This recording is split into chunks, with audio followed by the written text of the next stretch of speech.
Bismillah ar-Rahman ar-Rahim. We had started a discussion on the law of inviting people towards the message of the Almighty. And I mentioned in the beginning of the last lecture, that when we read the Quran, we find that the Almighty has assigned this responsibility to people in accordance with their status, their level. So we have several levels that have been mentioned in the Quran uh, for people to deliver the message to the rest of the mankind.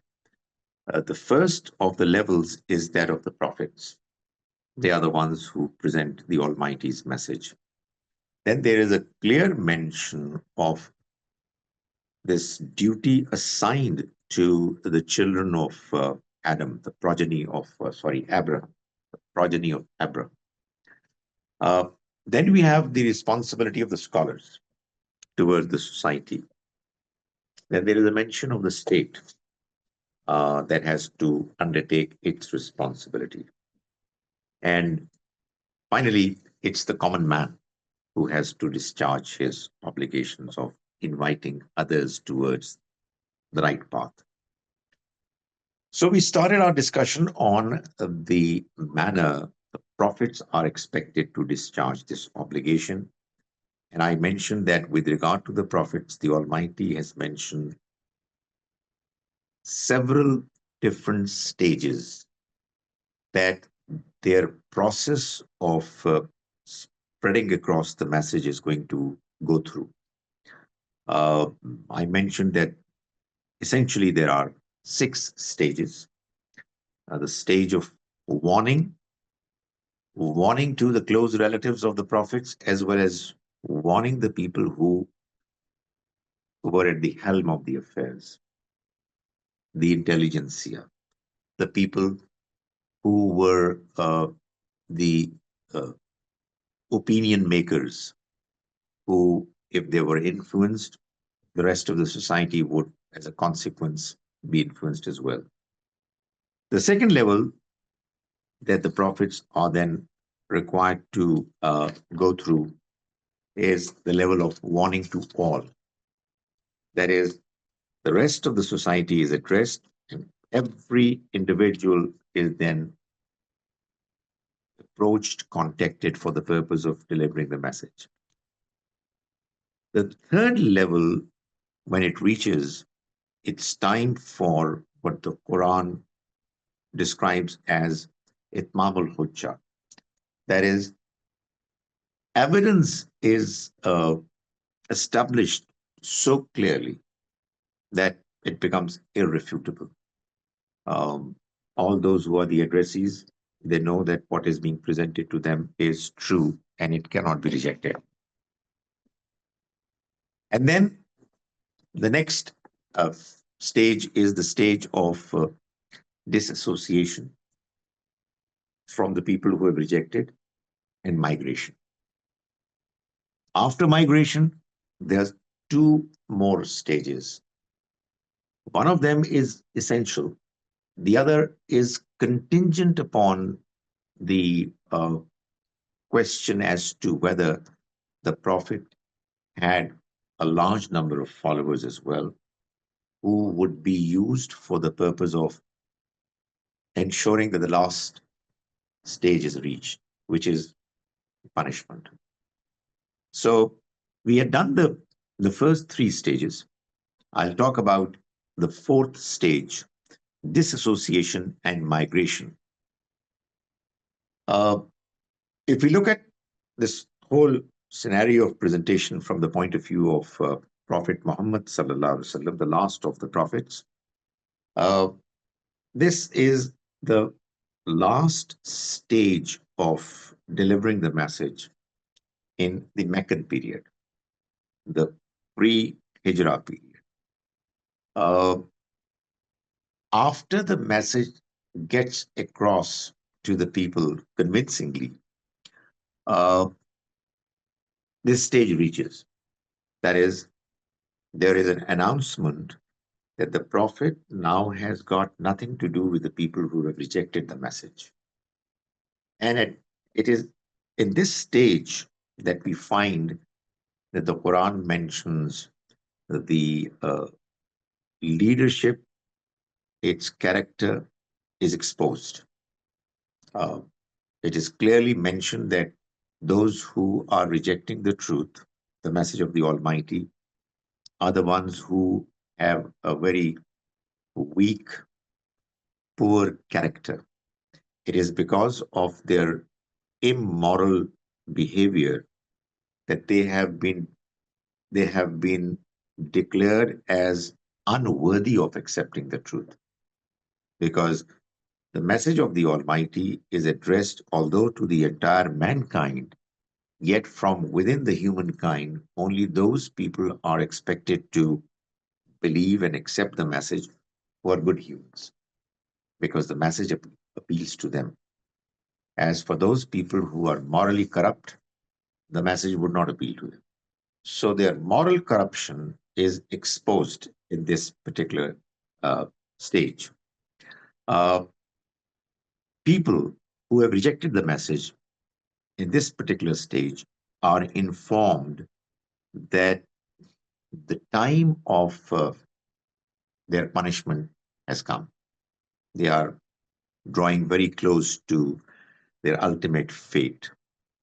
Uh, they are informed most clearly, they are warned that they are going to be completely uprooted. Their society, their leadership, their religious ways, they're all going to be destroyed. And alongside that, the believers are given the good news that the Almighty help is going to reach them. And this is something which is just around the corner. So, all these different steps, or call them, you know, aspects of this phase, are mentioned in different chapters of the Quran. So, the Prophet is informed that this ultimate fate of the disbelievers, which would most certainly take place when the prophet delivering the message is also a messenger. He's informed that this could actually take two forms. There could be two possibilities. It could either be that they would be punished right before his eyes, or the Almighty might choose him to leave this world, and then the punishment might get implemented. So, for example, in the Quran, it is mentioned in Surah Az-Zukhruf, Surah number 43, verses 41 and 42. The Almighty says, فَإِمَّا نَذْهَبَنَّ بِكَ فَإِنَّا مِنْهُمْ مُنْتَقِمُونَ. If we decide to take you away, we are still going to take revenge. We have made it a point. They are going to be punished. أَوْ نُرِيَنَّكَ الَّذِي وَعَدْنَاهُ. Or it might happen that we would show you what we have promised them. فَإِنَّا عَلَيْهِمْ مُقْتَدِرُونَ. Because we have got full control over them. So it might take one of these two different possible forms. Uh, some of the representative surahs of this particular stage are found in the very last group of the Quran, surahs that we have, in most cases, memorized. So, for instance, in disassociating from the people who disbelieve, uh, there is a famous surah, Surah Al Kafirun. Uh, it is at this stage, the stage of uh, hijrah and barat, disassociation and migration, that the people who have rejected the faith are actually clearly, openly declared as kafirs. We Muslims are fond of declaring everybody a kafir, but the Quran took a very long time, and in the best of the possible scenarios where the message could be presented most effectively and impressively, after the job was done and the Almighty decided that now these people are not going to accept the message at all. And it was declared that their hearts have been sealed because of their incorrect behavior. This particular surah was revealed. It says, "Qul ya ayyuhal kafirun." O Prophet, declare, O kafirs, disbelievers, La abudu ma ta'budun. I won't worship the one that you have been worshipping. If you have any expectations from me, just forget about it. It is not going to happen. Wala antum abiduna ma'abud. Nor are you going to worship him alone, whom I have been worshipping. Wala ana abidum ma'abattum. Nor was I ever prepared to worship the one whom you have been worshipping. Wala antum abiduna ma'abud.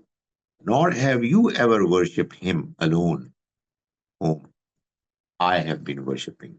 So, lakum dinukum waliyadin. For you is your religion, and for me is mine. Uh, what it means is just wait now. Wait for your fate. I've got nothing to do with you. You have finally decided that despite all that I've presented to you, you're not interested. So now I am cutting my relationship with you completely and just wait for your fate. Lakum dinukum, for you is your religion, take it with you. And for me is my religion. My creator is going to take care of me and my people. Uh, quite often, people present this particular verse to make a point that the Quran actually wants different religious groups to live together, coexist peacefully. Uh, I mentioned it before that in my understanding, uh, the Quran for a very limited period of time was exclusive. Can we shut the door? Uh, was exclusive in its approach towards other religion because the message was presented so clearly. Uh, they could not be tolerated anymore. Uh, so when the Quran says "Lakum dinukum waliyadin," what it means is that now your time is over. Take your religion, practice it, but be absolutely clear that very soon you and whatever your religion is all about, it's going to be completely eliminated. So the Quran, as I was saying, when you read it in the context of the time when it was revealed, and then you understand its application now, it is inclusive. It does allow other religions to also survive and thrive while the message of the Almighty is getting presented. However, this chance was not available to the people who were the immediate addressees of the Quran and the Messenger sallallahu alaihi wasallam. So this particular verse should not be presented to let people know that the message of the Quran is inclusive. It is inclusive, but not this particular verse. This verse is not mentioning that reality. If it's not too confusing, I'll move on. But obviously, we can talk about it later as well.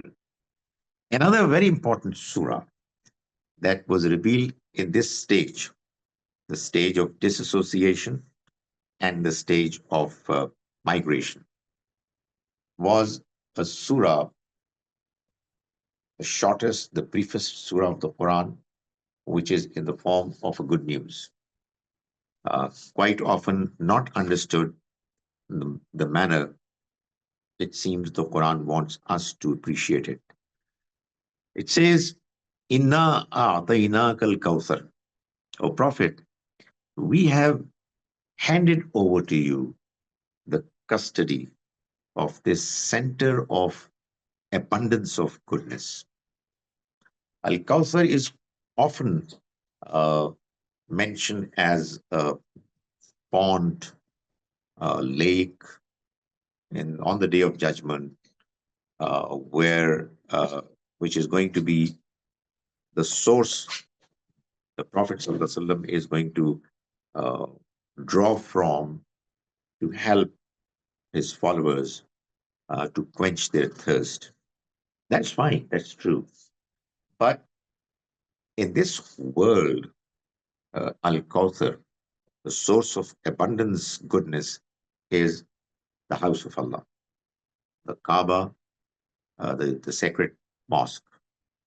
Uh, it is the place where people come from all over the world to worship the Almighty, to do Umrah, to do Hajj, and it really has a history of submission to the Almighty, history of pious, God fearing people coming and quenching their thirst of the Almighty's uh, spiritual uh, connection, you know, the kind of thirst that we all have to come close to our Creator, to be able to talk to Him, to be able to feel His presence, something that can only be had spiritually. And the best place for it is the very structure that was erected at the behest of the Almighty. He asked for it to be constructed, and the purpose was that people should come from all different parts of the world to converge and to worship the Almighty. So, this place, after having been constructed by Ibrahim along with his son Ismail alayhi salam, after a certain while went into the hands of people who reduced it to a place where idols were worshipped. And this remained the case for quite a while. Uh, the Almighty sent his last messenger, Sallallahu Alaihi Wasallam, to make sure that his message is delivered to the locals who, quite apart from being informed about many other evils that they were into, they were also informed from the most prominent wrong that they were committing was that they were worshipping idols, deities other than Allah. So when the message was finally delivered to this nation, and many of the leaders were stubborn and they were not prepared, willing to accept it, uh, on the contrary, what they were doing was inflicting pain, torture upon the believers and the Prophet ﷺ himself. In the midst of all this happening, the Almighty gave this good news that this time is about to be over. The difficulties are now going to disappear. And very soon there will come a day when we are going to hand over this place, source of all goodness, abundant goodness to you. When it happens, فَصَلِّ لِرَبِّكَ وَانْحَرْ. So when you get its charge, you pray to your Lord alone in it, wanhar, and sacrifice animals for Him alone. Something that is not happening right now. People are worshipping, apart from Allah, other false gods as well. When this house is going to be handed over to you, make sure that it is Allah alone who is worshipped, and it is only He for whom animal sacrifice is made. As far as these people, inna shaniyaka huwal abtar. Your enemies are going to be uprooted, obliterated. their name is going to disappear. So, you know, their days are numbered. So this surah is was also revealed at the same stage, disassociation and migration, hijrah. Another famous surah that was revealed in this stage where this good news was given to the Muslims was Surah An-Nasr, Surah 110. It says, إِذَا جَاءَ نَصْرُ اللَّهِ وَالْفَتْحُ. Prophet, when God's help and victory arrives. A very clear indication that this is going to happen very soon. Um, when the surah was revealed, there were no signs of it. It was all difficulty for believers. But in the midst of this gloomy environment atmosphere, the Almighty sent this great news that when Allah's help and victory arrives, وَرَأَيْتَ النَّاسَ يَدْخُلُونَ فِي دِينِ اللَّهِ أَفْوَاجًا. And O Prophet, when you see people entering the fold of Islam in large groups, large flocks. So this is going to happen. It's about to happen. فَسَبِّحْ بِحَمْدِ رَبِّكَ وَاسْتَغْفِرْهُ. Then declare complete purity from error in your Lord. Do his tasbih, that is, mention, acknowledge, repeat that God is free from all errors, from all weaknesses. That's what tasbih is. That is why whenever there is a mention of the foolish attitude of some people who associated progeny, children with God, the Quran said, Subhana. Uh, وَقَالُوا اتَّخَذَ اللَّهُ وَلَدًا. And they say, God has a son, Subhan. He's free from all errors. There is no way, there is no possibility that God could have a son. Why should he have one? He has no needs. So, we humans, we want progeny because we grow old and we need support.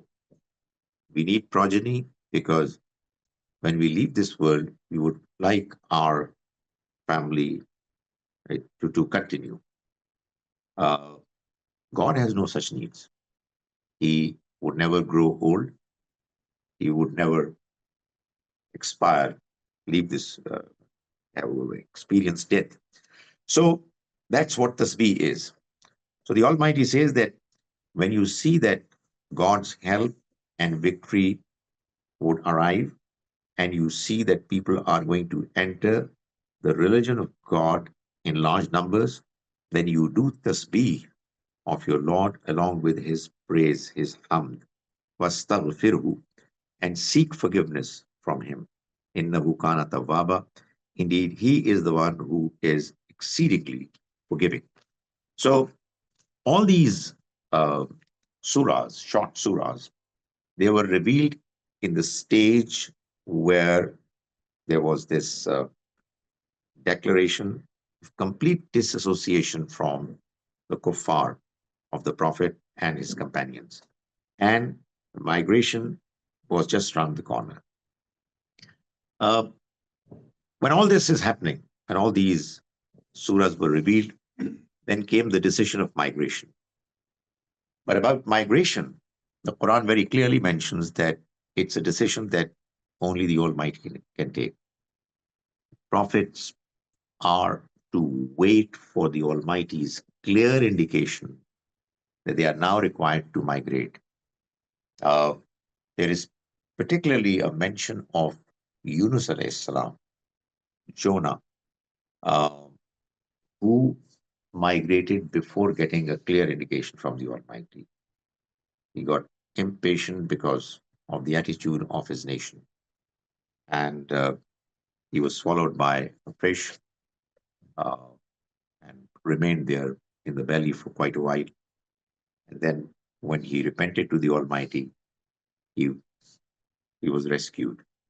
So, the idea was that the companions of the Prophet and the Prophet himself have got no choice but to patiently wait for a clear indication from the Almighty that now they've got to migrate. The reason is that migration would mean that now is the time for the disbelievers to be punished.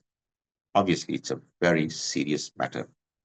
The Almighty would not allow it to happen unless it becomes absolutely clear that the people who have rejected the truth have gone beyond all limits. They have become incorrigible. There is no chance for any of them to reform. So the time has to be decided by the Almighty. After the migration takes place, then comes a period, a stage, which is the stage of purification and cleansing. As I said before, there are two possibilities. Either the messenger who delivers the message is followed by a very few people, as has been the case with many messengers. Nuh alayhi salam, Lut alayhi salam, we know had very few followers. In their cases, therefore, immediately after their migration, punishment was inflicted. I mean, Lut alayhi salam was asked not to even look back because very soon your nation is going to be destroyed. But in case if the followers of a messenger would be large in number, as indeed was the case with Prophet Muhammad sallallahu alaihi wasallam, then after Hijrah, but before the ultimate punishment, there would be a stage wherein uh, purification and cleansing would take place. Uh, there'll be large number of people joining the ranks of Islam, and the Almighty would decide through their conduct whether they deserve to remain a part of the Muslim Ummah or whether they will be shunted out and would be declared as as evil, as unacceptable as the kuffar. So in this phase, we have many surahs of the Quran. I just mentioned one or two passages. Uh, one surah that was revealed this particular stage is Surah Al-Munafiqun, uh, which talks about the fact that within the ranks of Muslims, there were some people who were not Muslims, who did not believe. They were just there to save their skins. They knew that if they were not going to be known as Muslims, they're ultimately going to be destroyed because they knew that there was punishment for those who would not accept the truth. Also, because Islam had become the dominant force. The Prophet ﷺ was the most important person in Yasrib, Medina. So they found it expedient, politically, a good idea to join the ranks of Muslims, even though they were not convinced. So the Quran says in Surah Al-Munafiqun, verse 1, Iza ja'aka al-munafiqun, O Prophet, when these hypocrites come to you, qalu, they say, Nashhadu innaka la Rasulullah. We give testimony to the fact that you are Allah's messenger. Wallahu ya'lamu innaka la Rasul. The Almighty says, O Prophet, Allah knows that you are His messenger.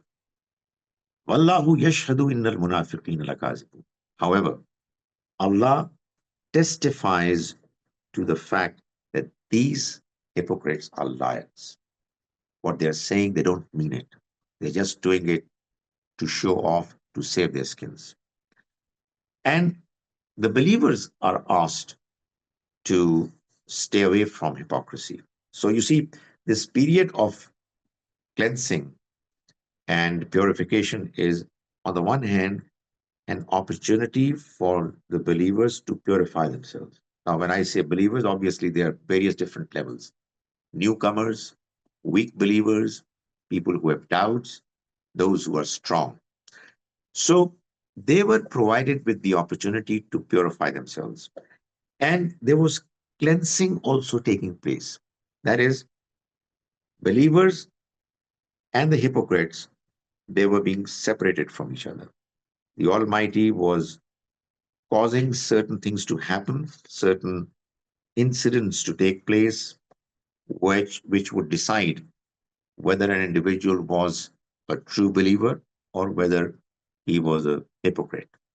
So, at the end of this surah, Surah Al Munafiqun, the Almighty is asking believers to make sure that their conduct is such that they don't fall into the category of hypocrites. And for them to be able to stay away from hypocrisy, what they need to do is, Ya ayyuhallazina amanu, la tulhikum amwalukum wala awladukum an zikrillah. Believers, let not your wealth and your children make you unmindful of the remembrance of Allah. That is, remember Him, worship Him, read His message, say your prayers, and be in real, genuine contact with your Creator. Something which the hypocrites didn't do. So, hypocrisy resulted as a consequence of the fact that these people did not take the religion of Allah seriously ever, because they didn't believe in it and they did not want to believe in it. So, the Almighty is cautioning the believers, true believers, well, weak believers as well, that do not become a part of them. So, if you want to be true believers, you should remember Allah properly, and your wealth and your family and your children should not make you unmindful of zikrullah, the remembrance of God. The Quran never asks believers to stay away from taking interest in worldly matters. The Quran requires, on the contrary, that we should have a balance in our lives. And the other worldly concerns, the concerns of the next life, should take priority over the present worldly concerns. That doesn't really mean that you are to be cut off from whatever worldly interests you have. It only means that you need to focus on your religious expectations more, and you have a balance wherein you're always remembering the Almighty. And then it goes on to say, وَمَنْ يَفْعَلْ ذَلِكَ فَأُولَٰئِكَ هُمُ الْخَاسِرُونَ. Whoever are going to behave that way, that is, they're going to allow their wealth and their progeny, their family, uh, to make them unmindful of his remembrance, such are the people who are going to be the losers. وَأَنْفِقُوا مِمَّا رَزَقْنَاكُمْ, and spend from the wealth that we have given you. That is, if the reason for you to not be close to the Almighty spiritually is your wealth, spend a part of it. And be sure that what you're spending is not yours. Razaqnakum. We have given it to you. So spend from what we have given to you. Min qabli an ya'tiya ahadakumul maut. Before any one of you, before death reaches any one of you. فَيَقُولَ رَبِّ لَوْلَا أَخَّرْتَنِي إِلَىٰ أَجَلٍ قَرِيبٍ. And then he would say, oh God, why did you not delay the time of my death? Why did you not extend my stay? فَأَصَّدَّقَ وَأَكُن مِّنَ الصَّالِحِينَ. In that case, I would have done sadaqah, I would have spent in your way, and would have become amongst pious people. وَلَن يُؤَخِّرَ اللَّهُ نَفْسًا إِذَا جَاءَ أَجَلُهَا. The Almighty says, when the time of death of a person would approach, Allah would never delay it, can never be changed. When it comes with a final decision of the Almighty that the person has to leave. Wallahu khabirum bima ta'malun. And God is fully aware of what you're doing. So, in other words, the Almighty is telling believers that do not do what the hypocrites are doing by getting indulged in the worldly life and being only interested in your worldly temporary benefits. Be mindful of your remembrance of Allah, spend in the way of Allah, and be able to establish a real, genuine contact with Him. This last passage that I am now mentioning to just give another example, that this fifth stage of the message that the messenger delivered out of the six stages, in this fifth stage, the Almighty ensures that true believers are sifted from those who were not believers. Uh, it's from Surah Ali Imran, the third chapter of the Quran, and the verse is 179. In Surah Al Imran, in the second half of the surah, the Almighty has described the condition of the Muslims when the Battle of Uhud took place. So the surah has the Battle of Uhud in the background, and it is as if you're having a case study. You know, the battle took place, and there were many things that happened. There were different approaches adopted by different people, and the Almighty mentioned some of those incidents and then commented upon them to let people know why things went wrong, who was to be blamed, what needs to be done to correct the attitude, the behavior. So this verse, I think, sums it up all. It says, "Ma kana Allahu liyazara al-mu'minina ala ma antum alayh." Allah is not the one who will have left believers in the condition they were in. Hatta yamiz al-khabitha min at-tayyib, until the uh, khabith, the impure, was sifted and distinguished from pure. That is, while the messenger is there, the Almighty would never allow it to happen that good, genuine believers and those who are impure hypocrites, they would remain together for as long as the messenger is there. That's not going to happen. Other than the messenger's era, this is what happens. There are good people, there are evil people. They live together. But when a messenger comes, the Almighty makes it a point that good and evil people, they are sifted. So the Almighty is making this clear statement here that God is not the one who is going to leave believers in the same state as you are right now in, until he sifts those who are impure, al-khabith min at-tayyib. Then he says, وَمَا كَانَ اللَّهُ لِيُطْلِعَكُمْ عَلَى الْغَيْبِ. Obviously, the question arises that could it not be done otherwise? I mean, did we really have to be involved in a battle to get things done? I mean, Allah knows everything. So why could he not state it that, such and such people are no good, the others are good. So I want to separate you. So he says, وَمَا كَانَ اللَّهُ لِيُطْلِعَكُمْ عَلَى الْغَيْبِ. Nor would God inform you about the unseen to let you know their hearts and distinguish. He won't do that. That's not how he operates. وَلَكِنَّ اللَّهَ يَجْتَبِي مِنْ رُسُلِهِ مَنْ يَشَاءُ.